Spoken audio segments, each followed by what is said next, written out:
Assalamualaikum dan salam sejahtera. Anda bersama saya Ihsan Dahlia dan ini agenda awani. Ada yang mungkin dah menjangkakan ataupun ada ini melihat kepada satu kejutan. Cicit kepada pengasas dan Presiden UMNO Dato' On Jaafar iaitu Dato' On Hafiz Ghazi sah dilantik menjadi Menteri Besar Johor ke-19. On Hafiz adalah Naib Ketua Bahagian UMNO Simpang Renggam yang memenangi kerusi Dewan Undangan Negeri Dun Macap pada Pilihan Raya Negeri PRN Johor Sabtu lalu dengan majoriti 6,543 undi. Beliau menggantikan Datuk Seri Hasni Mohamad yang dilantik sebagai Menteri Besar ke-18 pada 28 Februari 2020 sehingga DUN dibubarkan pada Januari lalu. Siapapun yang mentadbir ataupun siapapun yang menjadi Menteri Besar Johor pastinya ada cabaran. Tetapi cabaran kepada anak muda untuk kemudi Johor. Saya bersama dengan saudara Tan Seng Kiat yang merupakan pengurus penyelidikan Merdeka Center untuk kita berdiskusi dan juga kita menganalisis perkara ini. Salam sejahtera Tan Seng Kiat. Salam sejahtera Ihsan. Baik, pertama sekali kita tahu berita dan juga kita dah melihat kepada apa yang dimaklumkan dan juga apa yang dinyatakan. Tetapi ketika kempen kita dikabarkan Menteri Besarnya lain tetapi yang dilantik hari ini lain. Bagaimana reaksi berhubung dengan Menteri Besar baharu ini? Sebab berita ini memang ada sikit di luar jangkaan untuk kebanyakan rakyat Johor. Saya pun anak Johor. Sebelum ni masa kempen kita nampak poster Menteri Besar Hasni dan juga di manifesto untuk Barisan Nasional Johor. Tapi tiba-tiba sekarang ni ada Menteri Besar baru. Mungkin ini dalam bidang kuasa yang tertaruh dalam perlembagaan. So selepas ni banyak orang yang tanya, adakah janji-janji atau manifesto Barisan Nasional yang dibawa Dato' Hasni akan disambung atau diterajui oleh MB yang baru sekarang. So tapi sebab Barisan Nasional menang besar, so 2/3. So apakah dia punya rancangan untuk Johor untuk 5 tahun akan datang, yang di mana banyak orang tertanya-tanya sebab sebelum ni tak ada perbincangan lah. Adakah ada manifesto atau perkembangan akan meneruskan dasar-dasar polisi Barisan Nasional bawah Dato' Hasni yang sebelum itu, atau mungkin dia ada hala tuju yang baru. So ini antara isu-isu yang kita tertanya-tanya sekarang. Dan juga Seng Kiat, pengalamannya sebelum ini menjadi exco dalam pemerintahan yang terdahulu mungkin membawa satu kepada aspirasi yang lebih jelas kepada Johor selepas ini. Tetapi seperti yang Seng Kiat katakan tadi, ia mungkin berbeza selepas sebelum ini figuranya berbeza calon Menteri Besar. Tetapi bila On Hafiz menjadi Menteri Besar, mungkin ada aspirasi-aspirasi baru yang akan ditonjolkan, terutamanya antara perkara-perkara yang perlu diselesaikan segera. Antara isu-isu yang perlu diselesaikan segera adalah pembukaan sempadan dengan Singapura, di mana dia memang menjejaskan ekonomi Johor dalam 2 tahun pandemik yang sebelum ni. Selain itu, isu-isu rumah di sekitar Iskandar region, di mana Johor Bahru, di mana ada banyak isu perumahan yang tertangguh dari pemerintahan yang dulu, dari sejak 2018-2016 lagi. So isu-isu perubahan untuk di kawasan Johor Selatan. Selain itu, isu-isu pembangunan yang lain seperti high speed rail atau pembangunan infrastruktur yang mungkin akan dibawa atau dibincang pada masa akan datang. Selain itu, isu-isu yang utama antara yang isu yang lain yang biasa selalu kita bincang ada isu pekerjaan di antara jurang pembangunan di antara bandar dengan luar bandar. Adakah isu ini akan diutamakan sebab Menteri Besar baru ni pun dari Simpang Renggam.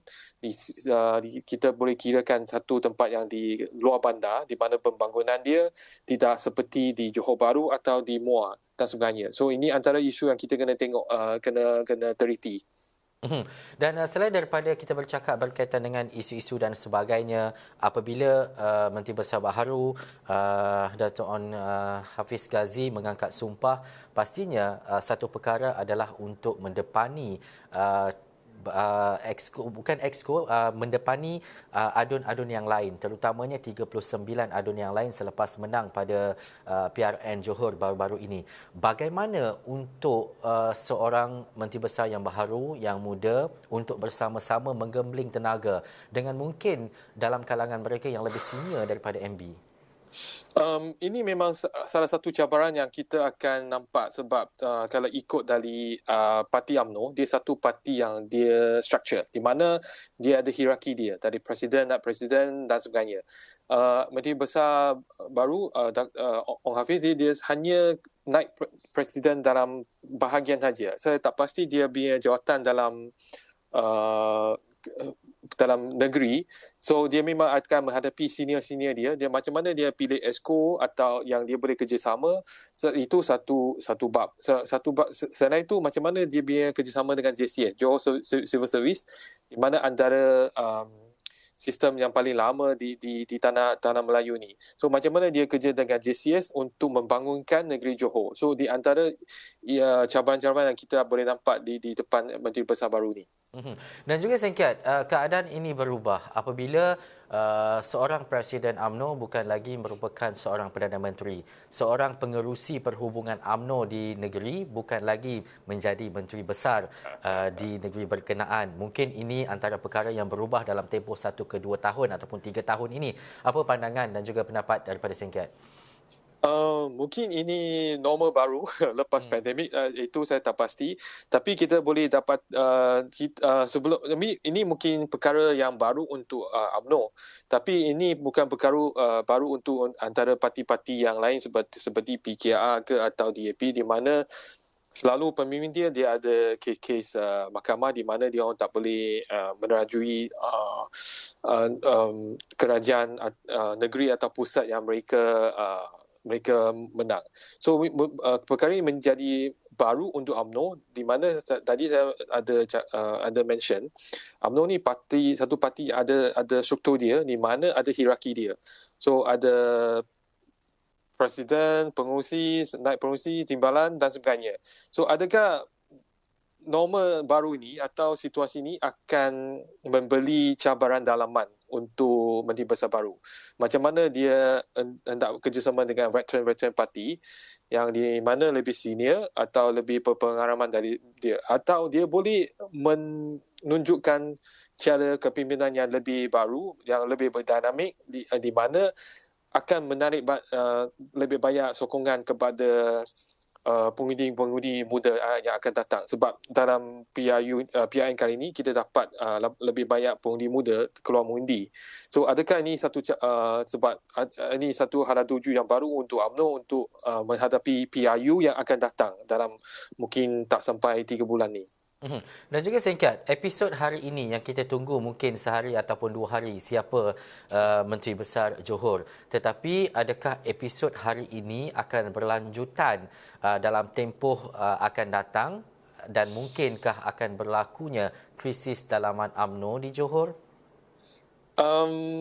Ada orang kata mungkin ini satu precursor untuk krisis dalaman UMNO Johor. Tapi kalau ikut pengalaman yang lama seperti apa yang berlaku di Terengganu sebelum tu, di mana ada isu pelantikan Menteri Besar juga, memang kita risau ini satu krisis dalaman tu akan berlaku. Sebab kalau tengok pelantikan Menteri Besar Terengganu yang sebelum ni pun Menteri Besar UMNO ada tidak sehalaju dengan istana. So selepas tu kita dapati banyak isu dalaman di UMNO Terengganu sampai dia hilang kerajaan negeri di Terengganu pada tahun 2018. Adakah ini adakah Johor sama dengan Terengganu atau memang dia berlainan, di mana pemimpin UMNO di Johor dia lebih matang, lebih boleh berkompromi, atau cara pimpinan Menteri Besar dapat menyatukan lagi parti atau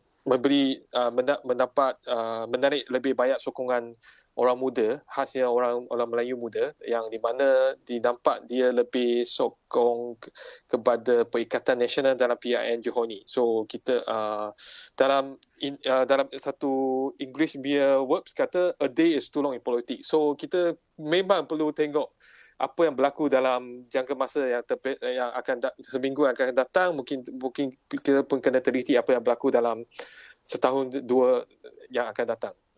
Dan juga refleksi ini pastinya akan dibawa menjelang Perhimpunan Agung UMNO pada Rabu, dan juga perkara ini pastinya turut dibahaskan, turut diusulkan dan turut dinyatakan di semua peringkat bahagian, terutamanya di Johor. Bagaimana gegarnya mungkin ataupun bagaimana mungkin singkat jangkakan Perhimpunan Agung UMNO itu tadi menyentuh hal-hal dan juga isu-isu berkaitan dengan pelantikan Menteri Besar, calon Menteri Besar yang sebelum ini dan sebagainya? Kita boleh jangka perkara ini akan jadi satu bahan hot topic dalam PAU yang akan datang, sebab kita kalau kita teliti dalam dinamik UMNO ni, kita tahu siapa yang pemimpin senior, siapa yang sokong Dato' Hasni, siapa yang sokong Menteri Besar baru. So dia memang ada bersaingan di antara dua fractions of the leader, di mana ada yang memang nak Dato' Hasni sambung, ada yang mungkin nak pemimpin baru, di mana dia orang boleh dapat lebih banyak resource dan untuk pemilihan UMNO yang akan datang dan juga PRU yang akan datang. So memang dia akan clash di antara dua faksi ini. Tapi sejauh mana mereka akan debat, saya masih nak meneliti, sebab isu-isu ni terlibat dalam perlembagaan Johor, di mana memang istana ada hak dia dalam memilih Menteri Besar. Dan sebelum ini, kalau nama itu adalah nama Dato' Hasni, pastinya sudah ada barisan dan juga exco yang akan bersama-sama dengan Menteri Besar ketika itu. Tetapi apabila Dato' Onn Hafiz Ghazi menjadi Menteri Besar, mungkin ada barisan-barisan baharu dalam kepimpinan exco di negeri Johor. Bagaimana Dato' Onn Hafiz Ghazi akan membentuk satu exco yang baharu yang mungkin berkredibiliti tinggi dalam membantunya membangunkan ataupun mentadbir Johor dengan lebih baik? Ini sebab perkara ini berlaku dengan sikit luar jangkaan. So kita masih meneliti siapa adun yang sedia ada, macam mana barisan exco yang akan dipamerkan. So tapi kalau ikut senarai calon atau ahli Dewan Undangan Negeri UMNO yang menang, kita pun terdapat faktor-faktor pemimpin di mana ada yang lebih cenderung kepada pemimpin A, ada yang lebih cenderung ke pemimpin B, fraksi. So kita akan nampak lebih banyak pemimpin yang dia bersama dengan dengan Menteri Besar baru ni akan dilantik sebagai exco. Tapi macam mana dia punya barisan, macam mana nak balance, nak seimbangkan dia punya faktor ni, saya rasa ini perlukan mungkin seminggu lagi untuk kita tengok dia punya perkembangan. So selain itu, untuk exco yang lain dari MIC ke MC mungkin lebih jelas, sebab memang kuota mereka tak banyak, mungkin mereka sudah ada calon-calon dia. So apa yang kita mungkin nak teliti calon-calon dari UMNO, di mana dia akan jadi rumit selepas perkembangan ni, dan macam mana nak seimbangkan dia punya balance of power. So jadikan benda ni akan menarik.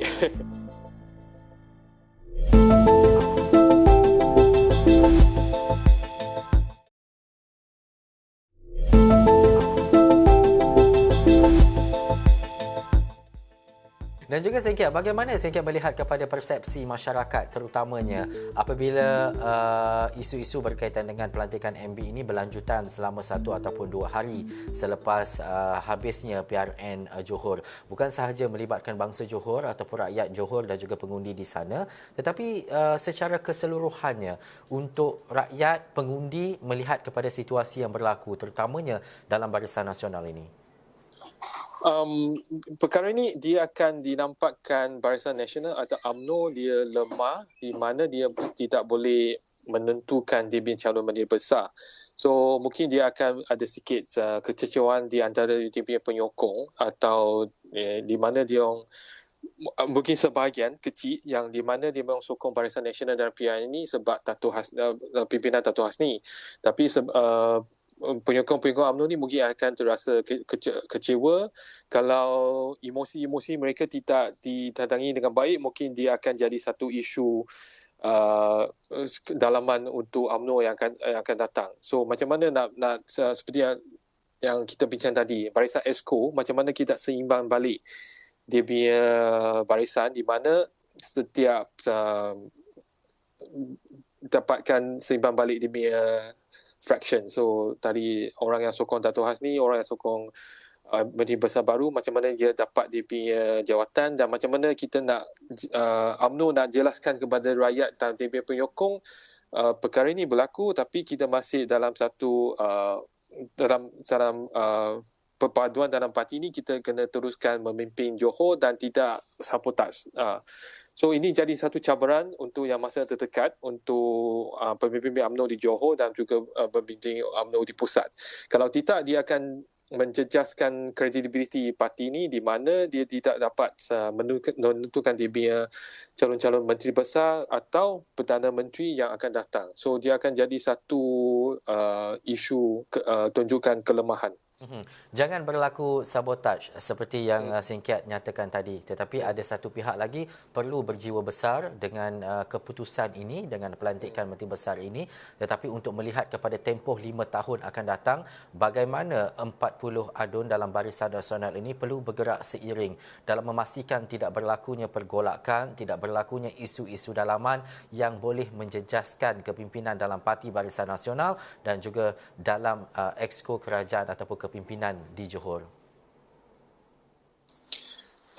Satu cabaran lagi selain tali barisan ESCO atau pemimpin negeri, satu lagi adalah macam mana Menteri Besar ni bekerjasama dengan JCS, Johor Civil Service, di mana di antara sistem kerajaan yang paling lama di Tanah Melayu dan dia ada keunikan dia di mana selalu macam mana selalu dasar-dasar tu akan dilaksanakan oleh JCS. So, macam mana kerjasama dengan JCS atau peranan-peranan JCS? Adakah dia akan kerjasama dengan Menteri Besar baru atau dia ada dia punya hala tuju sendiri?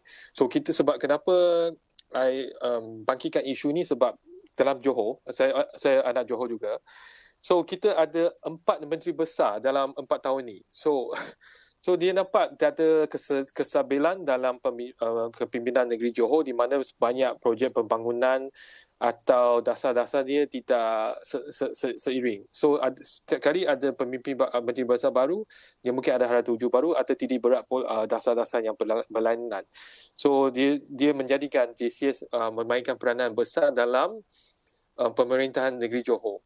So dalam perkara ini, lepas selain dari isu politik dalam UMNO, macam mana Menteri Besar dia kerjasama dengan JCS?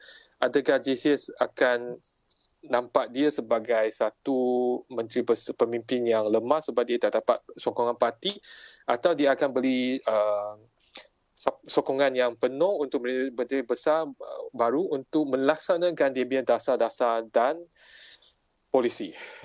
Dan juga bila kita bercakap berkaitan dengan kepimpinan baharu, kepimpinan muda baru berusia 43 tahun contohnya, bagaimana aspirasi ini perlu dibawakan oleh seorang menteri besar yang mungkin dalam kalangan yang cukup muda kalau kita boleh katakan, tetapi aspirasi itu sampai kepada anak muda. Isu-isu berkaitan dengan pekerjaan, pengangguran dapat diselesaikan dengan baik, isu pemilikan rumah dan sebagainya, dan juga hal-hal yang berkaitan dengan digitalisasi dan sebagainya. Bagaimana perkara ini perlu digarap oleh seorang menteri besar di Johor, melihat kepada landscape, melihat kepada geografi Johor itu sendiri, Singkiat juga orang Johor, bagaimana ini boleh dijayakan? Negeri Johor adalah antara negeri yang paling maju di Malaysia selepas KL Selangor, di mana dia punya GDP dan semua itu memang antara yang paling teratas di Malaysia. Tapi sebab dia dekat dengan Singapura, di mana dia banyak isu cabaran dari Singapura sebab banyak talent-talent, kita tertarik ke Singapura sebab currency. So macam mana pemimpin baru Johor ni dapat menarik balik kita punya talent, kita punya kekuatan dari sumber manusia, di mana mereka akan balik ke Malaysia atau Johor untuk membangunkan dia punya kerjaya atau peluang perniagaan atau industri. Sebab ini antara satu cabaran Johor, di mana selalu kita punya talent yang terbaik di Johor, kita tak boleh hold. Dia kerja sekejap 3 tahun, 5 tahun, dia akan pergi Singapura sebab ganjaran yang lebih lumayan di sebelah sana. So macam mana kita nak uruskan dia punya cabaran ni? Selain itu, walaupun tadi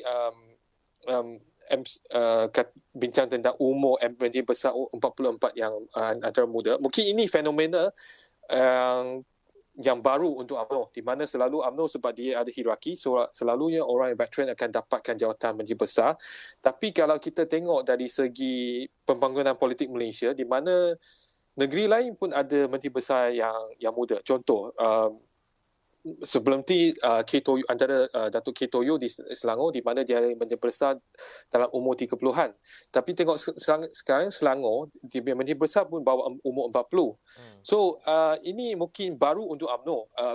Tapi sebelum ni pun ada contoh Datuk K. Toyo di Selangor.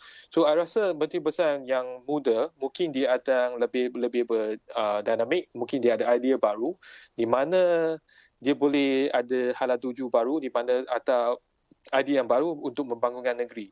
Tapi seperti yang saya cakap, bincang tadi, yang penting tu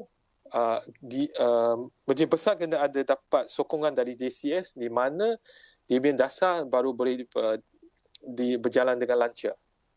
Dan juga akhir sekali, mungkin secara ringkas singkat, adakah ini satu langkah ke depan Barisan Nasional dan juga UMNO, dan juga ia dilihat kepada sesuatu yang lebih jelas selepas ini, meletakkan anak muda seperti calon-calon di Dewan Undangan Negeri sebelum ini, dan mungkin itu antara satu signal kepada parti-parti lain pembangkang contohnya?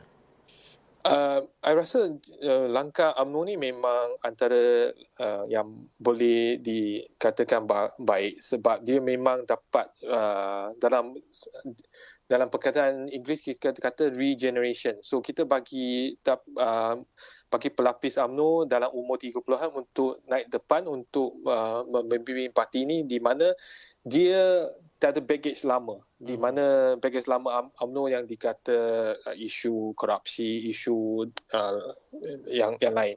So dia bagi satu image yang baru. Tapi orang muda ni sebelum ni dia tidak diberi peluang. Adakah dia akan, pemimpin muda UMNO ni akan ambil peluang kali ini untuk menunjukkan credibility mereka, di mana mereka tidak pun sebaik dengan dia punya senior dalam parti. Dia pun boleh memimpin, dia boleh membawa parti, memajukan parti dan sebagainya. So I rasa ini satu testing case yang baik untuk UMNO, di mana untuk menguji bakar-bakar dia berpelapis. Sebab selalunya pemuda UMNO ni dia kena tunggu lama sebelum dia ada peluang. So kali ini I rasa mungkin ini satu fenomena yang baru, yang di mana I rasa baik, di mana kalau tengok populasi dekat Malaysia, suara-suara anak muda di Malaysia memang underrepresent. So tidak diwakili dengan sepenuhnya. So mungkin satu pembangunan yang baik, di mana kita perlu teliti lagi. Tapi adakah pemimpin muda UMNO ni akan ambil peluang ni, kita masih kena teliti. Sebab sebelum ni mereka tidak diberi peluang. Adakah mereka akan ambil peluang ni untuk menunjukkan dia punya kaliber? Ini yang kita akan saksikan dan juga kita akan lihat. Masih baru untuk kita menilai Menteri Besar Johor yang baru, dan juga kita akan memastikan dan juga melihat kepada perkembangan semasa seperti yang Tan Seng Kiat nyatakan tadi, bagaimana peluang ini harus diambil oleh kelompok dan juga golongan muda seperti MB Johor ini. Terima kasih Tan Seng Kiat, Pengurus Penyelidikan Merdeka Center, atas diskusi itu tadi dalam agenda awal ini. Itu saja waktu yang kita ada. Saya Sanaya. Assalamualaikum.